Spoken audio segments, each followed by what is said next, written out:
lots of activities today, but it's your weekend, so feel free to participate in what you'd like to do.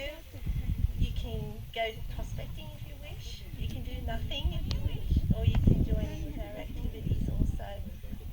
And we'll be running those after this presentation.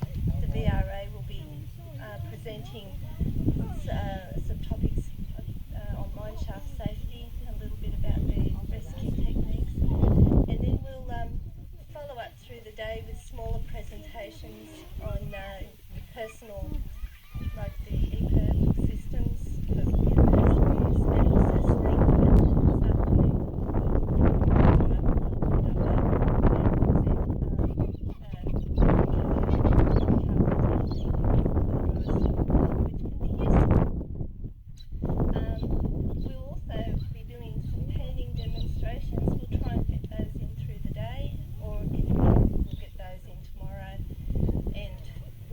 anybody to join in with any of those activities that they want to. We have Bob, Gary and Steve all day. If you have wanting some training, some follow-up, some asking questions, help or advice on metal detectors, they'll be available all day to talk to you and to give you that help that you're looking for. We have a special guest this morning. That's Mr. Robert Brown from the Shooters and Fishing Party, and he's come here to open our event and to draw the lucky prize for those of you who, thank you very much, who kindly registered early to make this. So I'm going to hand over the microphone to him in just a moment. Just so that you know who people are, if you don't know, I'm Judy Buss, my husband Bob there. We are the proprietors of Goanna Gold Detectors in Taurita, Hunter Valley, New South Wales. We're a retail store, but we are trying to sort of cater for what people want, and we think this is what you want, so we hope it is. We also have Mr. Steve Riley. If you're here, put your hand up so they can identify you. This gentleman is going to help. He's an expert with particularly pulse induction machines, and he's a wonderful resource, and you can talk to him today. We have Mr. Gary Frame behind us, who's a little tech guy. He knows everything. And we have his wife Sharon, who I think is at the top there. Oh, Sharon's behind us. There she is. There's Sharon. So, and she's in our team that's helped us put this together as well. So I'm going to hand this over now to Mr. Robert Brown. Thank you very much.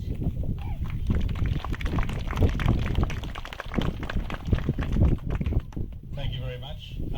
Ladies and gentlemen, when you open something like this, the quickest way to do it is say, I declare this function open. Get it over and done with. There's probably a couple of hundred people here, which is a pretty good show up for the first time that you've done it here. Before I got up here, Gary Frame sent me pages and pages and pages of stuff, what I was to say, what I wasn't to say, etc. Come on, Bob, be nice to me.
things I said to Steve when he presented me with this document this morning was, well, okay, what's the name of your peak body? What's your association? Oh, we don't have one. Well, the Victorians do. Why don't you? Oh, well, not around. So here started the lesson. If fossicers want to get attention, then you have to organise yourself, you have to form an association. And you're very lucky in that I'm told that at least one of your forums has about 4,000 members on it. I know of about 3 organisations that are formed on the basis of their forums. One is a group called Australian Hunting Network. They formed a club called Australian Hunting Network Incorporated, and they use the forum as their method of communication. Most of you who have been members of clubs or little groups, etc., you know how hard it is to get volunteers. You know how much it costs to send out newsletters. Well, there's one thing that we can thank the military for is the internet, because it solves a lot of problems. So if you want governments and people to help you get access to areas where you can fossick, you've got to help yourselves. Form an association. Rule number 1. If you don't do that, if it's a case of, oh no, she'll be right, I don't need to go, I've got my own places, I don't care about anybody else, well, so be it, but you'll never ever get what you want. And I take it what you want from the documentation I've been given is to make it easier to get access to places where you can do what you want to do. Fossick, metal tech, band, put on the scuba gear, all that sort of stuff. You'll never get anywhere if you don't organise. The greatest teachers of how to get stuff all around the world, particularly here in Australia, are the Greens. Have a look at what they did and how they did it, and you go and do exactly the same thing. That's what we did, and we have been relatively successful. The Shooters and Fishers Party can help groups like fossickers. We help the motorhome caravan people. In fact, we've got some money to go and spread around various towns to install dump sites. So you see all these signs around now, this is an RV friendly town. We've got about 150 grand for that. The shooters, since 1998 when John Tingle was in there, I think we've got him something like $7 or $8 million to do up rifle ranges and that sort of thing. The fishermen, well, we've done quite a bit for them too. We've got some concessions on boat ramps and stuff, and we're about to do a bit more there. Why? Well, because fossickers, fishermen, anglers, fishermen, men and women,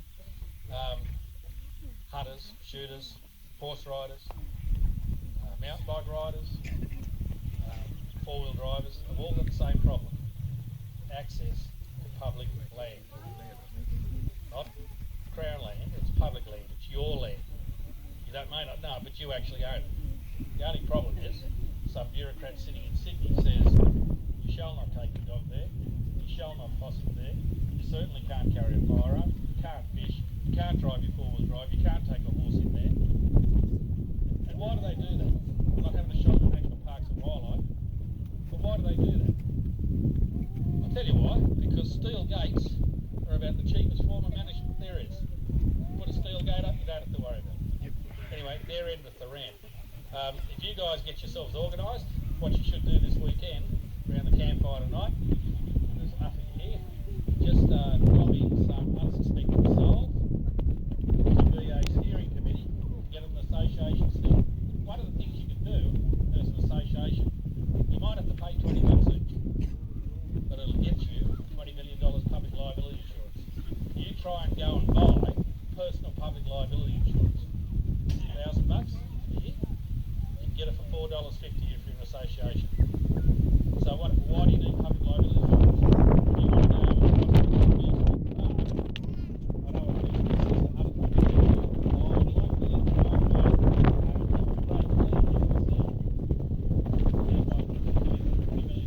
Public liability insurance. Come on in.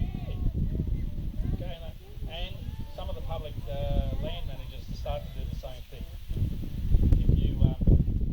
If you're an R licensed hunter, as they call it, and you've got a game council license, you can get access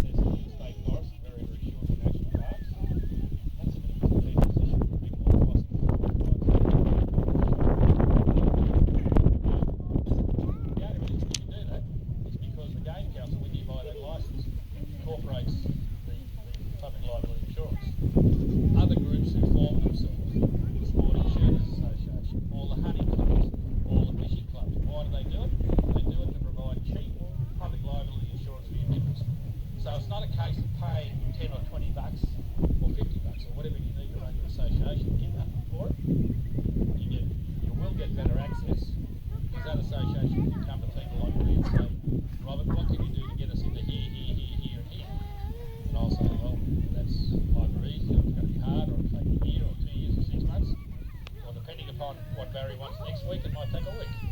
It just depends. It's a lot harder. You know, Gary Frame rings me up, Steve rings me up and says, Robert, can you get us into such and such? Yeah, okay, send me a letter. So I get a letter from Gary Frame. Take that along to the minister. The minister says, oh yeah, okay, yeah, sure, Robert. Who's Gary Frame? But if it was the New South Wales Prospectors Association or something, and you tell the minister that you've got 4,000 people on your website, she doesn't know what's a public forms, by the way. She probably assumes that you've got 4,000 members. You don't need 4,000 members, but you certainly need 400 or 500. You certainly need everybody here, you know, to decide they want to join a little association like that, and then you leverage upon that with government. That's how you get stuff. No good if you know a local member of parliament, oh yeah, and I'll rock one up to his office and I'll threaten him that there's 40 hospitals in his town, we're all going to vote against him. Yeah, you'll get some attention. But if he's a National Party member, he hasn't got much power. Unless he lives in 5 or 6 electorates in Sydney, he's a Liberal, he hasn't got much power. If he's a local Labor member, he's got bugger all power. If he's a Green, he's got no power. But if he's a shooter and fisher, like me, or a Christian Democrat like poor old Fred Nile, my very good friend, the Reverend Fred Nile, you do have a bit of power sometimes. Not all the time, only sometimes.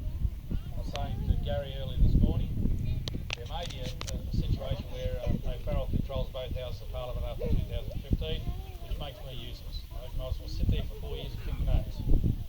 Right now, you get yourself organised, and I will do what I can to help you get access to areas where you can't get to now. And the other thing, of course, is when you form an association, you can do like the motorhome people. You can start going around the state talking to towns, chambers of commerce, local councils, and say, look, we represent 10,000 tourists who bring money into towns. Why don't we make your town Hillhead or Stuart Town down here, you know, a foster-friendly town? Put a sign up, that's all it takes. And then you get some power, you get some negotiating power, and you get services for your members. That's what it's all about, isn't it? We're all not shilly rights. We want everybody to have access. You'd rather come to a place like this and have a bit of a concourse with fellow fossicers than be always out there at the bush on your own. And this is good fun doing this sort of stuff. But you can't get this sort of stuff if you don't do something to help yourselves collectively. That's what it's all about. Politics to a lot of people is a dirty word. Politics just comes from the Greek idea of people. So why shouldn't you get what you want? Why should they only be? Now, for the last 16 years, the Greens have got everything they wanted. Why shouldn't you get what you want? Well, there's an opportunity to do it, but you have to get off your backsides and do it yourselves. And like I said, have a little meeting at the end of your rally here, and elect him, guy with no glasses, him and him, a couple of girls, say there's your steering committee, go and do it. And they'll say thank you very much, give us all your email addresses, and they'll have it on you for $20 for a membership. They'll go and organise your public liability for you, and they'll start harassing the government through people like me who like to fight the government, and you'll get some things that you didn't have before. In fact, I'm that confident that if you follow that course of action, you'll get what you want. I'll guarantee. Have a good weekend.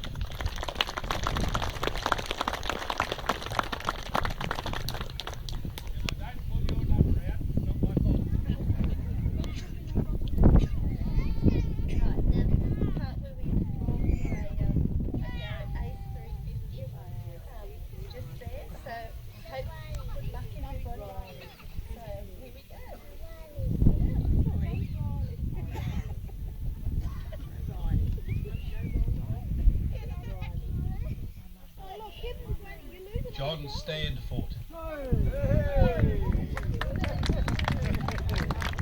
Come on up, John.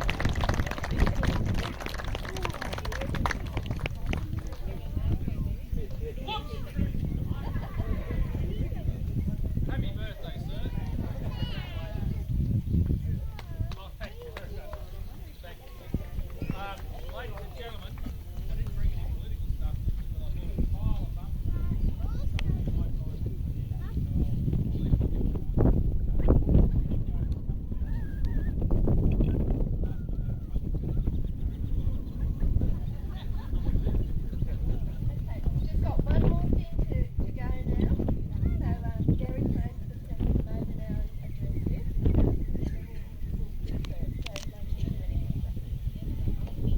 Thank you, Judy.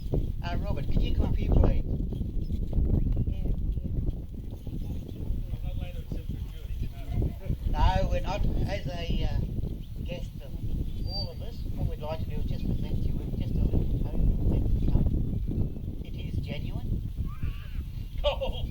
It is gold, yes, genuine. I told this stuff does funny things to me. It does. So once again, on behalf of everyone, thanks, Robert. No, thank you. My pleasure. Thank you.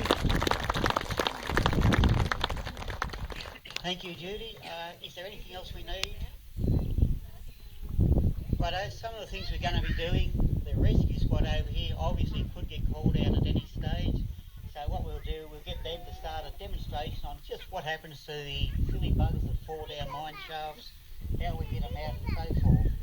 So they'll come up first, but there is no mandatory get-together or meetings hot or whatever. So once that's finished, we're free to go and do whatever we like. Sharon will be doing first aid for snake bite up there. People who got the Mine Lab 4500s who want to brush up can meet Steve Riley somewhere down here. Where are you at, Steve? Just we'll get away from the power lines and go to the road. Yeah. So it's where the road joins the golf course down there. Right, down near the gate, we've got to get away from these power lines up here due to interference. The ugly dude up here, what's your name? Bob Buffs. He's got the 5,000 lessons. Any place you'd like to go, Bob? It's just out of the power lines. Anywhere, if anyone's got somewhere they wish to go, come and let me know and I'll go down there with them, or we can have a little workout over here combined between whatever's you. Whatever you want to do. Your work here.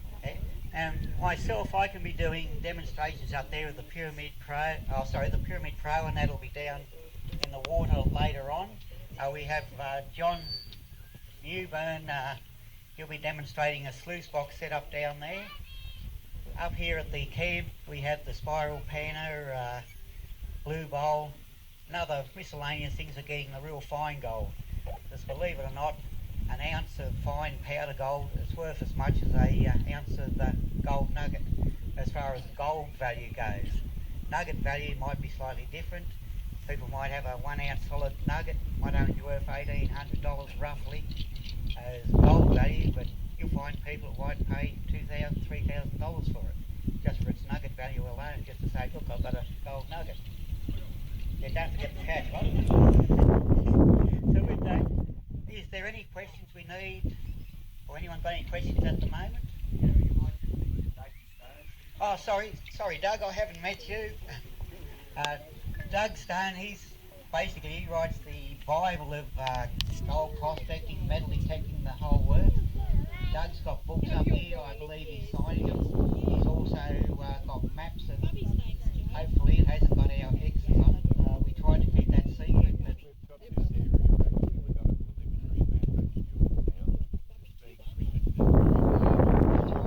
microphone and you haven't. I don't want them knowing where all these maps are. Yeah.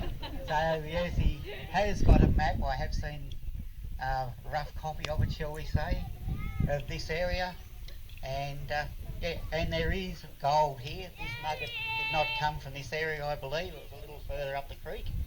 I won't say where, but with that, I'm holding up everyone. This is a social get-together.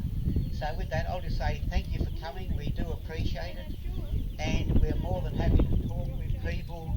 And as Robert said, we need to get together and organise a group, pretty like the NRMA, but probably a bit more to our interest as in finding gold. So with that, thank you everyone.